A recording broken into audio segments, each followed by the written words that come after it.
تمام قسم کی تعریفات وحدہ لا شریک خالق کائنات مالک ارض و سما کے لیے ہے، اور لاکھوں کروڑوں بلکہ بے شمار درود ہو نبی اکرم سرکار دو عالم صلی اللہ علیہ وسلم پر، بذات مقدسہ مبارکہ مطہرہ انہیں رب العزت رحمت للعالمین بنا کر اس دار فانی میں ہمارے رشد و ہدایت کے لیے ارسال کیا۔ مسلمانوں، سب سے پہلے آپ کو رمضان المبارک کا مہینہ مبارک ہو۔ اللہ تبارک تعالیٰ ہمارے صلاۃ اور روزے اور اعمال صالحہ کو قبول کرے۔ مسلمانوں، ہم جانتے ہیں اللہ کے رسول صلی اللہ علیہ وسلم کی پیاری مشہور حدیث کہ احب البلاد، کہ اس روئے زمین پر جتنی جگہیں ہیں اس میں سے سب سے زیادہ پسندیدہ، سب سے زیادہ اچھا، اللہ تبارک تعالیٰ کو جو محبوب ہے یہ مساجد ہیں، اور اس کے برعکس، اس کے اپوزٹ میں جو اللہ تبارک تعالیٰ کو پسند نہیں ہے وہ مارکیٹ ہیں، اسواق ہیں۔ پسند کیوں ہے اللہ تبارک تعالیٰ کو؟ اس لیے ان مساجد کے اندر نمازیں قائم کی جاتی ہیں، اللہ تبارک تعالیٰ کا اذکار کیا جاتا ہے، قرآن مقدس کی تلاوت کی جاتی ہے، اور یہی مساجد ہمارے شریعت کے اندر بہت اہم رول ادا کرتے ہیں۔ ان مساجد کے اندر حلقات ہوتے ہیں جہاں سے ہمارے بچے، ہمارے چھوٹے چھوٹے نوخیز بچے قرآن کی تعلیم حاصل کرتے ہیں۔ اگرچہ وقتی طور پر پریشانی ہوتی ہے، تکلیف ہوتی ہے، کچھ بچے شرارت کرتے ہیں، لیکن یہی بچے چل کر کے مستقبل میں ہمارے لیے اچھا کام کریں گے۔ تو مساجد کی تعمیر اللہ تبارک تعالیٰ پر ایمان لانے والوں کی پہچان ہے، علامت ہے۔ وہی مساجد کی تعمیر کرتے ہیں جو مومن ہیں، مسلمان ہیں۔ اور مساجد کی تعمیر دو طرح سے ہو سکتا ہے، ایک تو حصی طور پر جو ظاہر و باہر ہے کہ آپ بناتے ہیں، اس کی بلڈنگ بناتے ہیں، اس کے اندر خوبصورتی بڑھاتے ہیں، اس کی دیکھ بھال کرتے ہیں، صفائی ستھرائی کرتے ہیں۔ اور معنوی یہ ہے کہ ان مساجد کے اندر نماز قائم کیا جائے، قرآن مقدس کی تلاوت کی جائے، اور اللہ تبارک تعالیٰ کا ذکر کیا جائے۔ ان مساجد کے اندر قرآن کی تعلیم ہو، یہ معنوی چیز ہے اس تعمیر مساجد کے اندر۔ اور اللہ کے رسول صلی اللہ علیہ وسلم کی پیاری مشہور حدیث کہ من بنا للہ مسجد، کہ جس شخص نے، جس آدمی نے، جس مومن بندے نے اللہ تبارک تعالیٰ کے لیے کوئی مسجد بنائی، اور کیا چاہتا ہے؟ یبتغی، وہ چاہتا ہے اللہ تبارک تعالیٰ کی خوشنودی، اللہ تبارک تعالیٰ کی رضا، اس وجہ سے مسجد کو تعمیر کرتا ہے، کسی دکھاوے کے لیے نہیں، کسی ریاکاری کرنے کے لیے نہیں، بلکہ وہ اس کا دل خالص رہتا ہے۔ اللہ تبارک تعالیٰ اس کے بدلے میں، اس کی عوض میں اللہ تبارک تعالیٰ اس کے لیے جنت میں گھر بنائے گا، ویسا ہی گھر بنائے گا۔ تو کتنی بڑی اہمیت ہے، کتنی بڑی فضیلت ہے مسجد کے بنانے کے سلسلے میں۔ اور اللہ کے رسول صلی اللہ علیہ وسلم کی پیاری مشہور حدیث، اس کے راوی ابو ہریرہ رضی اللہ تعالیٰ عنہ روایت کرتے ہیں کہ 7 قسم کے 7، اللہ کے رسول نے کہا کہ 7 قسم کے لوگ ایسے ہیں کہ قیامت کے دن اللہ تبارک تعالیٰ اس کو سایہ دے گا، جس دن کوئی سایہ نہیں ہوگا۔ جانتے ہیں قیامت کے دن سورج بہت قریب ہوگا، لوگ دھوپ کی تپش اور گرمی سے حواس باختہ ہوں گے، پریشان ہوں گے، لیکن اللہ کے رسول صلی اللہ علیہ وسلم نے فرمایا کہ قیامت کے دن اللہ تبارک تعالیٰ 7 قسم کے لوگوں کو سایہ دے گا۔ وہ 7 قسم کے لوگ کون ہیں؟ سوچیں، غور کریں کہ ہم اس میں سے آتے ہیں کہ قیامت کے دن جب پریشان ہوں گے اللہ تبارک تعالیٰ ہمیں سایہ سے فرمائے گا۔ اس میں سے 7 قسم میں سے ایک آدمی وہ ہے وَرَجُلٌ قَلْبُهُ مُعَلَّقٌ بِالْمَسْجِدِ إِذَا خَرَجَ مِنْهُ حَتَّى يَعُودَ إِلَيْهِ۔ ان 7 قسم کے لوگوں میں سے ایک آدمی وہ ہے کہ اس کا دل ہمیشہ مسجد سے لگا ہوتا ہے، ہمیشہ اس کا دل معلق رہتا ہے مسجد سے۔ جب نکل کے جاتا ہے، ٹائم کیا ہوا، ابھی اس کے بعد عصر کی نماز ہونے والی ہے، کتنے بجے ٹائم ہے، کب جانا ہے، پہلے چلیں قرآن مقدس کی تلاوت کریں، تحیۃ المسجد پڑھیں اور امام کے ساتھ ساتھ پوری طرح نماز میں شامل ہوں۔ اسی لیے کہا گیا ہے کہ اس کا دل ہمیشہ مسجد سے لٹکا ہوتا ہے، ہمیشہ مسجد کے ساتھ رہتا ہے۔ تو یہ رمضان المبارک کا مہینہ ہے، اس کے اندر ایک مسلمان، ایک مومن کو چاہیے کہ اپنے جو اوقات ہیں اس کو منظم کرے، اور 12 مہینوں میں سب سے افضل مہینہ یہی ہے، رمضان المبارک کا مہینہ ہے۔ اس کے اندر آپ اپنے ٹائم کی تخطیط کیجئے اور کوشش کیجئے سب سے پہلے کہ اوقات جو منظم ہوں، کہ صلوات کی ادائیگی لازمی طور پر اس کو ٹائم سے کریں۔ ایسا نہ ہو کہ آپ بھوکے پیاسے رہیں اور رات کو بیدار ہو کر کے صبح کی نماز میں سو گئے، تھکے ہوئے سو گئے، سحری کھایا سو گیا۔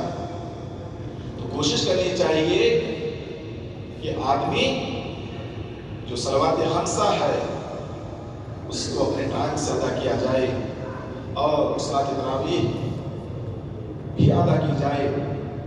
بات مسجد کی ہو رہی تھی اور ان لوگوں کی کہ اللہ تبارک تعالیٰ قیامت کے دن ان 7 قسم کے لوگوں کو اپنے عرش کے سائے کی سایہ دے گا۔ کون 7 قسم کے لوگ ہیں؟ نمبر 1 پر تو آدمی جو عدل و انصاف کے ساتھ فیصلہ کرتا ہے۔ نمبر 2 پر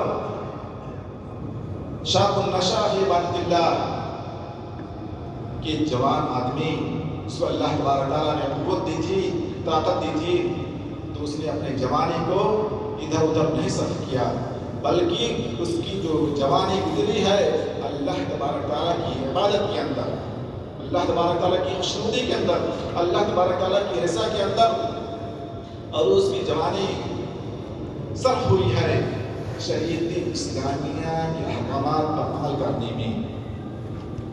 اور تیسری نمبر پر رجل قلبه معلق بالمسجد، تیسرے نمبر پر وہ آدمی ہے جس کا دل ہمیشہ مسجد سے لگا رہتا ہے، جب نکلتا ہے تو ٹائم دیکھتا رہتا ہے کہ ایسا نہ ہو کہ میری نماز کا ٹائم نکل جائے۔ اگر اس کے پاس ٹائم ہے تو پہلے آتا ہے، تحیۃ المسجد پڑھتا ہے۔ یہ 3 ہو گئے۔ چوتھا اور 5واں رجلان تحابا باللہ اجتمعا علیہ وتفرقا علیہ۔ چوتھے 5ویں قسم وہ لوگ ہیں کہ وہ آپس میں محبت کرتے ہیں، الفت کرتے ہیں، لگاؤ ہے اللہ تبارک تعالیٰ کے لیے، اس کی خوشنودی کے لیے، اس کی رضا کے لیے، کسی دنیاوی مقصد سے محبت نہیں کرتے آپس میں۔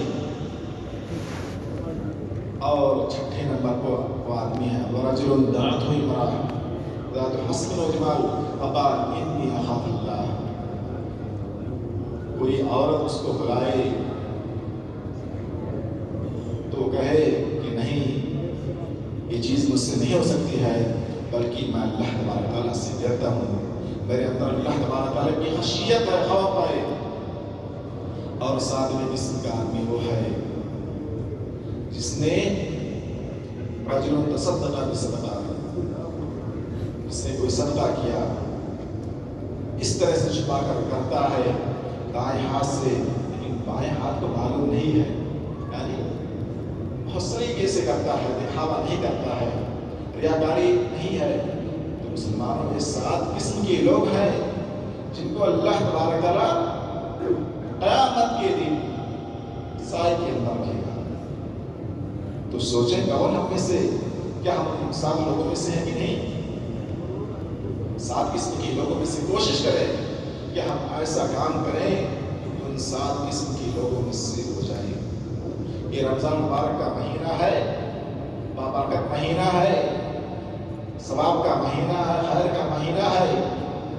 اگر اللہ تبارک تعالیٰ نے آپ کو صاحب مال بنایا ہے، صاحب ثروت بنایا ہے، تو کوشش کریں کہ اللہ تبارک تعالیٰ کے راستے میں خرچ کریں۔ اس کے اندر خیر ہے، بھلائی ہے، اور کوشش کریں کہ ہم اللہ تبارک تعالیٰ سے برابر اس زمانے میں، اگر آپ مارکیٹ میں ہیں یا دکان پہ بیٹھے ہوئے ہیں تو قرآن رہتا ہے کے پاس، مصحف رہتا ہے جوال کے اندر، وہاں پر قرآن پڑھتے رہیں۔ اگر آپ کو کچھ صورتیں یاد ہیں تو پڑھتے رہیں۔ اگر آپ کو پڑھنا نہیں ہے، سمجھ نہیں پاتے کس طرح سے پڑھا جائے، تو آپ قرآن سن سکتے ہیں، اس کا بھی ثواب ہے۔ اور یہ بھی چیز نہیں نصیب ہے تو آپ اللہ تبارک تعالیٰ کا ذکر کریں، اذکار کریں، کرتے رہیں، جو چیزیں یاد ہیں اس کو پڑھتے رہیں۔ کوشش کریں کہ یہ مہینہ ایسا نہ ہو کہ جو 11 مہینے اسی طرح سے گزر جائے۔ ایک آخری حدیث ذکر کرتا ہوں کہ 2 آدمی تھے، مشہور حدیث ہے، 2 آدمی تھے، اللہ کے رسول کے پاس آئے اور ایک ساتھ ہی اسلام لائے۔ 2 آدمی ایک ساتھ ہی اسلام لائے۔ طلحہ بن عبید اللہ کہتے ہیں کہ ان میں سے ایک آدمی بہت ہی زیادہ نیک تھا، پرہیزگار تھا، اور اس کی وفات شہادت کی حالت میں ہوئی، وہ شہید ہو گیا۔ کہتے ہیں لیکن میں نے خواب میں دیکھا کہ جو دوسرا آدمی تھا وہ جنت میں پہلے گیا، جو شہید ہوا وہ بعد میں گیا۔ میں نے خواب میں کیا دیکھا کہ جو آدمی شہید ہوا وہ جنت میں بعد میں گیا، لیکن جو دوسرا آدمی تھا پہلے گیا۔ جب صبح ہوئی تو انہوں نے لوگوں سے خواب بیان کیا، لوگ تعجب کیے کہ جو اللہ تبارک تعالیٰ کے راستے میں شہید ہو گیا وہ جنت بعد میں گیا۔ اللہ کے رسول صلی اللہ علیہ وسلم کی بات یہ چیزیں پہنچی، اللہ کے رسول نے بیان کیا، کوئی تعجب کی بات نہیں ہے، کیا تمہیں معلوم نہیں ہے کہ جو دوسرا آدمی تھا جو جنت میں پہلے گیا وہ شہید آدمی کے بعد 1 سال زندہ رہا۔ جب 1 سال زندہ رہا تو رمضان مبارک کا مہینہ آیا، اس کے اندر روزہ رکھا اور 1 سال تک نماز پڑھا۔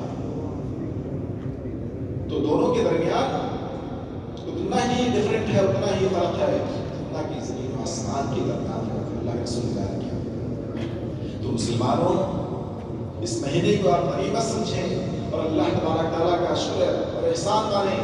ہم میں سے کتنے ہمارے مسلمان بھائی اس مہینے کے آنے سے پہلے، اس دار آنے سے چلے گئے، کتنے رشتے دار، کتنے جاننے والے، کتنے پہچاننے والے اس رمضان المبارک کے مہینے کے آنے سے یہاں سے رخصت ہو گئے، لیکن اللہ تبارک تعالیٰ کے فضل و احسان سے ہم باحیات ہیں، ہم زندہ ہیں، لیکن ہماری زندگی ایسے ہی برباد نہ ہو جائے۔